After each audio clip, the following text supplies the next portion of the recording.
What's going on, everyone? Vampyr Gaming here, and in today's video we're going to be talking about the OP08.5 format, which is actually, funny enough, a shortly lived format because during this we get Premium Reprint Booster, which comes out in November, and then we have this one which comes out late October, and so the format changes. You get like 8.5, then 8.75, but we're going to talk about the format which comes after this one, but before the next one. That sounded weird, but yeah. So we get the structure decks for Whitebeard, for Doflamingo, for Purple Luffy, for Uta, for Katakuri, and for Smoker. So all those get buffs, and yeah, so they all add like I believe five cards to those existing leaders. And overall, it does definitely change the format and give a lot of decks some really good cards. So first up, we'll just go ahead and go through here. But we've got Blue Yellow Ace. I'm going to put him at tier 2. Blue Yellow Ace, I think, is still really good. If this deck high rolls and it's just a 7k leader every single turn, I mean, it's just phenomenal. Like, because it doesn't actually cost you a life to do it, he doesn't go down, and he can be a potential static 7 life leader or 7k power leader for a very long time, and he's always swinging 9. So this card can really put on some pressure and do some crazy plays, especially with cards like Pilaf getting hit out of life, along with Gravity Blade and things like that. So I think this is just like one card away. Like, if we had a better way to get the top deck in a meaningful way, I think this is pretty good. Like, to ensure that you're going to hit what you need. And maybe it's out there, but I think this deck, I think it's decent. I think you'll win games with it, but I don't think it's the greatest. Part of it's luck, but that's yellow, right? And then we've got Arlong. I'm going to put Arlong at tier 3. Arlong can actually, like, there's a lot of triggers now at this point that are really good cards. And he swings 7 to play them out, which puts on a lot of pressure. And I think, yeah, you can get some really good bodies, but I don't think he has what it takes to go all the way. But I think you could win games at locals with him. Whitebeard. Now this is the big question. Does it make it better? Can he beat BY Luffy? I don't think he can beat BY Luffy. I truly do not. But I think the deck gets a bit better, and I think we're going to see a resurgence in it because you do get the 5/6 Ace, which is a sticky body and is a rush. So you can go 6/6 on 5 with also having counter. The big thing is it has counter.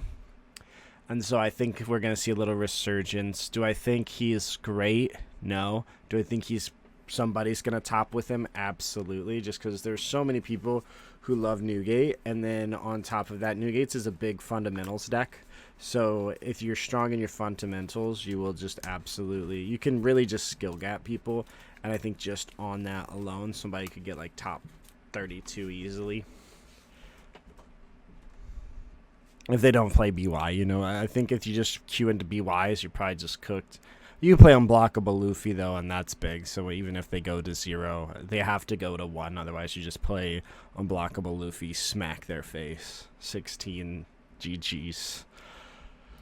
Bello Betty. I'm going to put Bello Betty at tier 2. I think Bello Betty gets a lot better in OP09, but Bello Betty still is, again, one of those high roll decks. If you just high roll and all life trigger...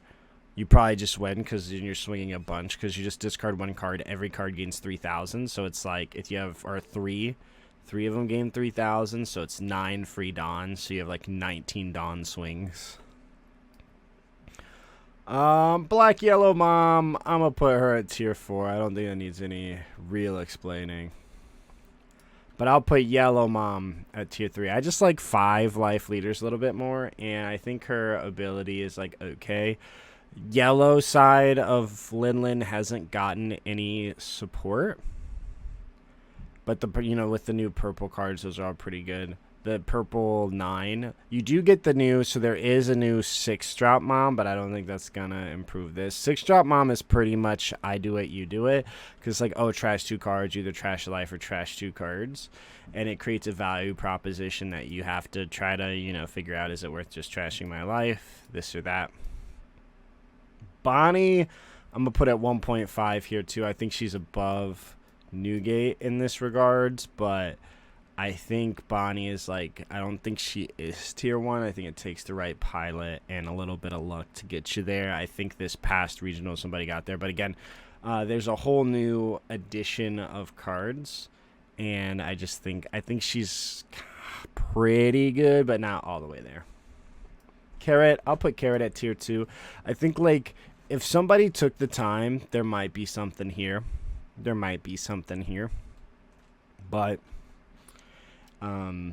she's okay. Like, I played around with her a bit. I have a video up on like what I think the deck should be played. I think like she did solid at like 2 flagships in Asia, so I think the potential is there, but again, you really need things favoring you and like the high roll. Boku wa Doctor 2020 Choppa tier 3. He's got a 100-berry bounty. I don't know what you want from me.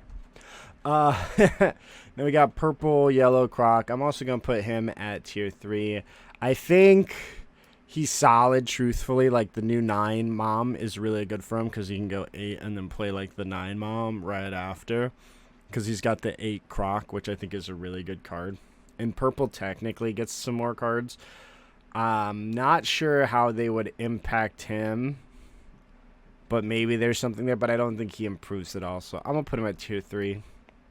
Same with Blue Crocodile. Like, Blue has such good cards, but now everything is just costly, so we don't really want to use those. Same with Blue Purple. I'm going to put him at 4. I think that this leader had so much potential, like with the Blue Purple ramp combo, and then also his ability with events and value. But I just don't think he's been given the right, like, Miss All Sunday is probably the best purple card, and it's generic, so he doesn't really have anything going from besides the Purple Croc, which is at 8, which I do think is a phenomenal card. I'm never happy whenever somebody plays that. The 8-9 stat, I think it's 8-9. Maybe he's an 8-8. I think he should have been an 8-9. I think that would have been a huge game changer. But yeah, I think he's tier 4. He's not great. Purple Dofy. I'll put him at tier 3. I think he's still a really good leader. I think he's probably the best leader ability out of all of these cards currently in here, but I don't think he has what it takes. The purple ramp, the green, like, he has so many good cards. I think everything he just like removes and answers bodies or is just gigantic, and it doesn't have the pizzazz that it did. But in OP10, we are going to see some new support, so I imagine he can easily find his way back. Best deck in format, obviously, if you don't know, it's Blue Dofy. I've been screaming Jimbei from the top of my lungs because it's so good, and going into OP09 is slowly reigning supreme there as well. It's just the fact that playing a Jimbei and then like 6 Dawn, you can spit out 4 characters. Yeah, like, what are you going to do about it? Nothing. And he plays bodies without losing any value because he plays them from the top deck. So if you use, like, you establish a body, it establishes your top deck. Or even if you just blind, because pretty much your whole deck is Warlords, you just play a body for essentially free without losing card economy, which is big. And then if you play Newgate, you go +1 from swinging. Or, yeah. Weevil, if you play Weevil, you go +1 from swinging. So there's a ton of value in this, and you also get access to cards like Pudding if you wish. I don't think you play Pudding just because the deck is that good. But yeah, you get Pudding, Gravity Blade, and you get the Warlords unblockable, so you're just like Red now. You have a lot in the toolbox. A lot of new cards are added, and he just got buffed. So yeah, there's a lot there, including like Teach. So there's a lot of different ways you can approach Dofy, but yeah, I think Dofy is hands down the best deck in format. Dragon, I'll put Dragon at tier 2. I think Dragon aggro is underappreciated. I just don't think anyone's really figured out how to make it work. And the math there, I've played Dragon, and it's like you have to be exact and be able to maximize your Dawn efficiency consistently, which is not easy. Same with the Nell. Like, I think any of these has the possibility to top 32. I think it just comes down to the pilot and what you are playing.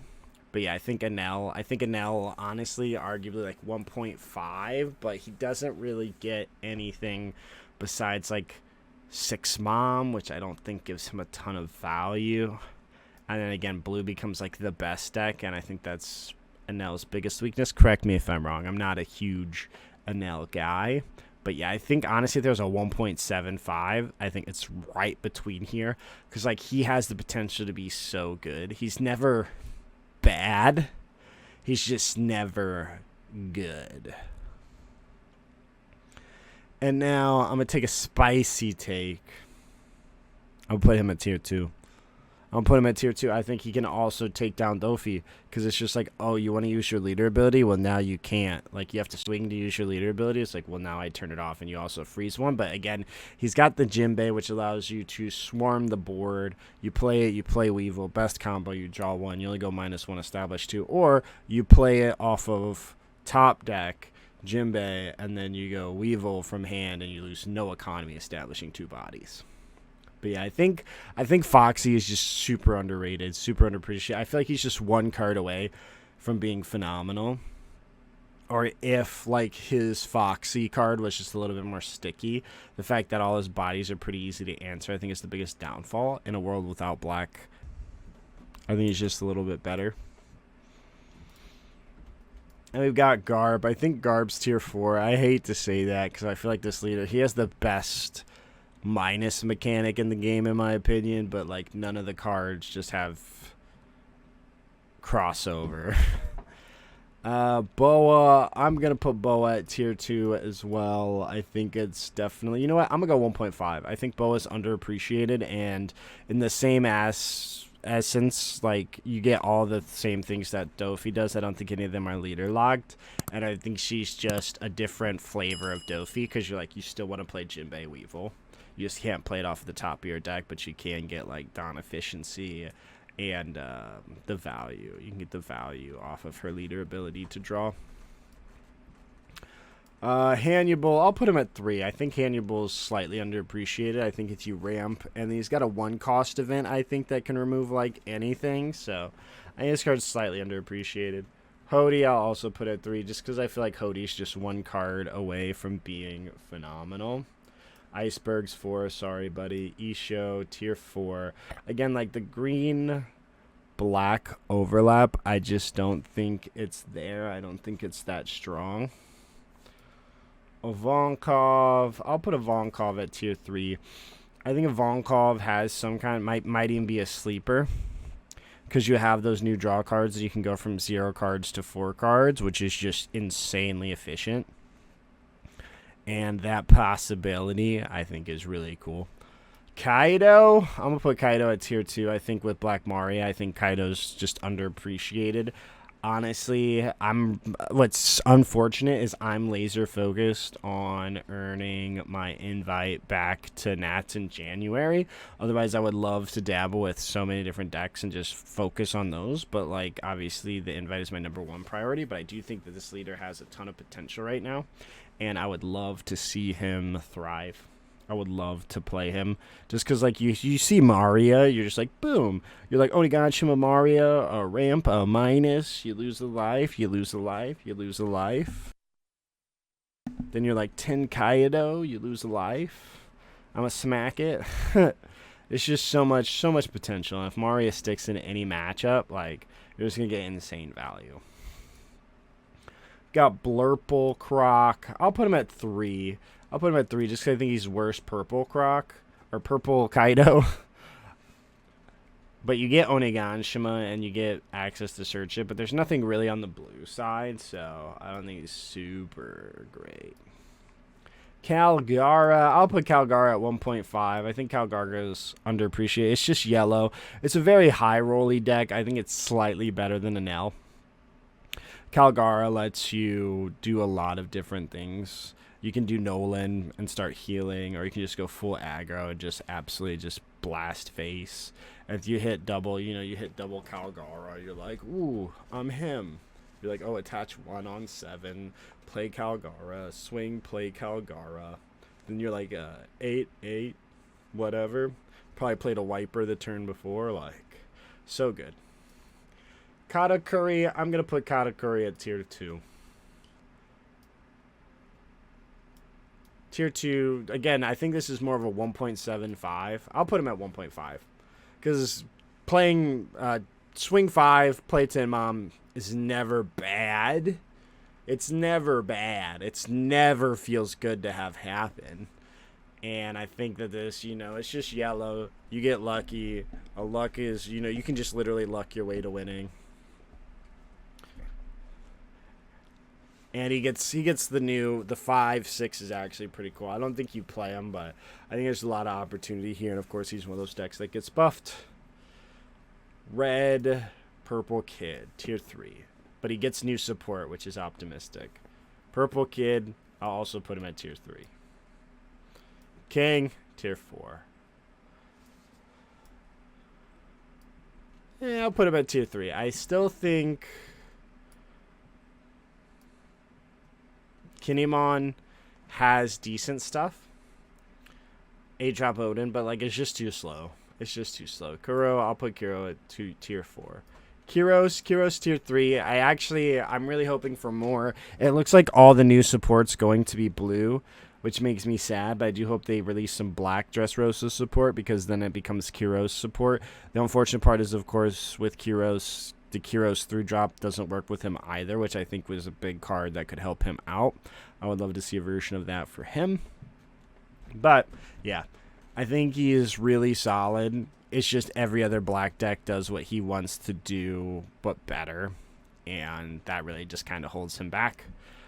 RP, or Red Green Law. Red Green Law, I'm going to put him at tier 2.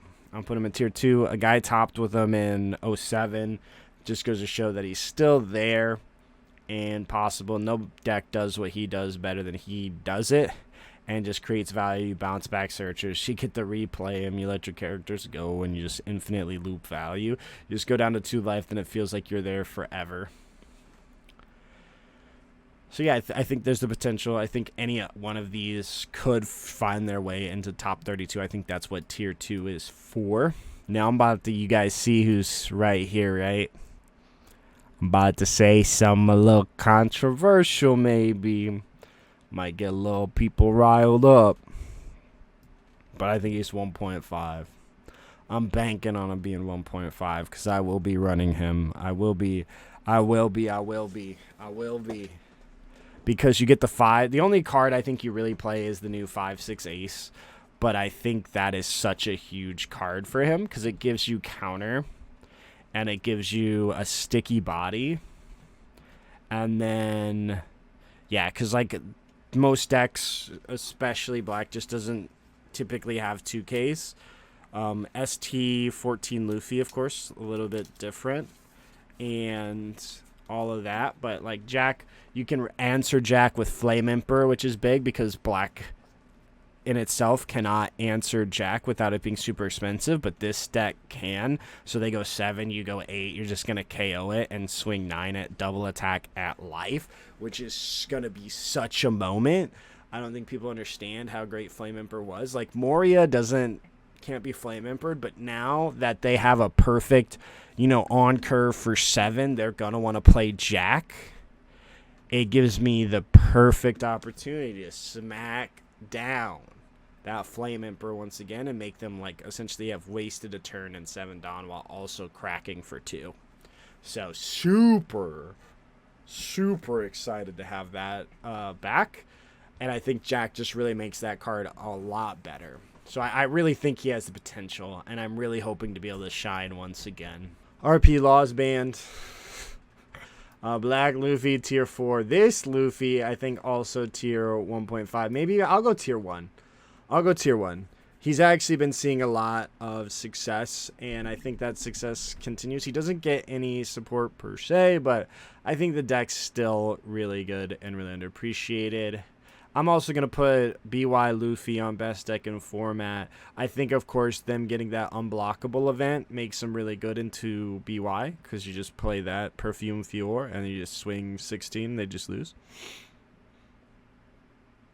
But yeah, I think Black Yellow Luffy speaks for itself. He's continued to already dominate just the early OP08 format. Purple Luffy, I'm going to put Purple Luffy at tier 1. I think he's arguably tier 1.5, but Purple Luffy just won. Shout out my boy Jorge. He just won Brazil, I think, Sao Paulo. He just won playing Purple Luffy. I lost to a Purple Luffy yesterday. Deck still holds up. Also, I think it's still really good into BY Luffy. Just being able to ramp, use your life, gain those resources, and establish bodies that are too big for your opponent to answer at the phase in which they are in, I think is still really good. Luffy, tier 4. Plus, you also get a new Searcher, which is a thick body. You just get a lot for him, circling back. You just get a lot for him. All the new cards are actually really good. I'm going to put red, green, Luffy at tier 3. I think he's underappreciated. Tier 2, red, purple, Luffy. I think this a 6k leader is still just something that's tough to deal with when every deck wants to play on their curve. And I think he's some secret hidden sauce. Tier 3. I hear a lot of people talk about this leader. I'm going to put Magellan at tier 3 too. I think Magellan is actually pretty nasty just because you drop Magellans and nobody feels good about it. Marco. I'm going to put Marco 1.5. I think Marco's arguably 2. I think he's more of a 1.75, but he also gets the new card, and he gets a new Newgate, the 7-drop Newgate that attaches 1 Dawn, which lets you use the ability and KO a 7. The unfortunate part is, like, nobody's really playing a 7k, so you're KOing a 6k for the most part, but giving the 1 Dawn on curve to him, and he also doesn't have the joy of Jack. Jack also lets you cycle cards. The Newgate does not. Newgate also doesn't give him a +4 cost, so it is what it is. Moria, I'll put Moria at tier 2. I think Moria is still okay. I think everything else is just arguably better at this point, but I still think he has the potential. The whole Moria package, Perona, are all really good cards. Nami, tier 1. Yeah. Oh, Nami's tier 1. Yeah, Nami's tier 1. Nami will forever top. Nami is always going to top. If somebody plays Nami, they are probably going to top. Like, there are some select Nami players that are just committed, and the deck is just really good. I mean, especially now without any red.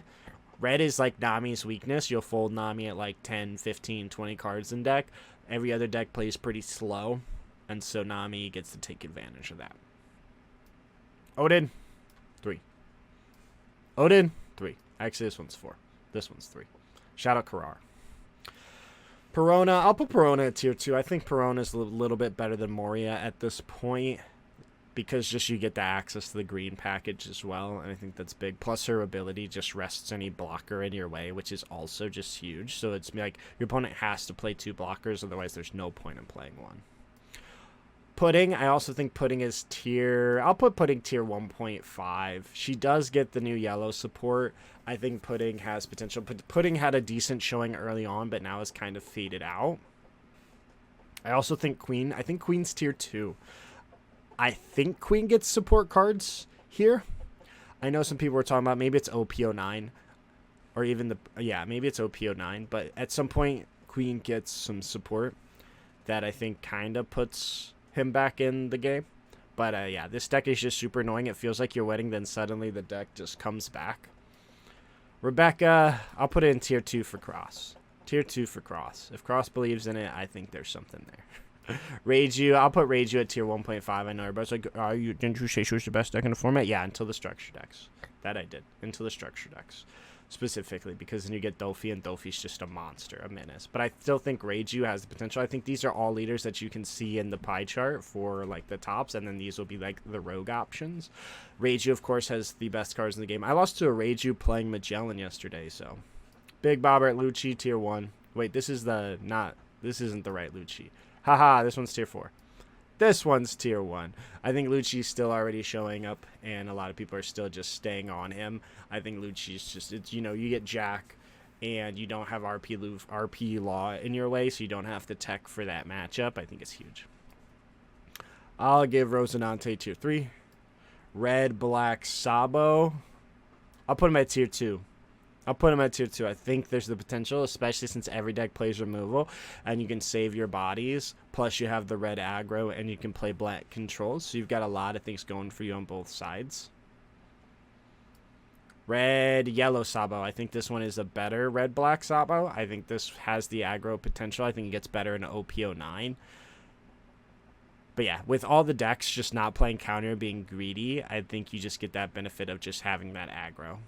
This Sakazuki is tier 4. This Sakazuki's banned. This Sakazuki's, I'll put him at tier 3.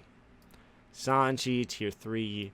Shanks, tier 4. Shanks is hands down tier 4. Now we've got Smoker. Where does Smoker fall? I think Smoker's like that 1.75. I think the new card, the new Tashigi, is actually really good. But it's locked to Smoker. And you also get Hina, which I think is pretty solid for Moria.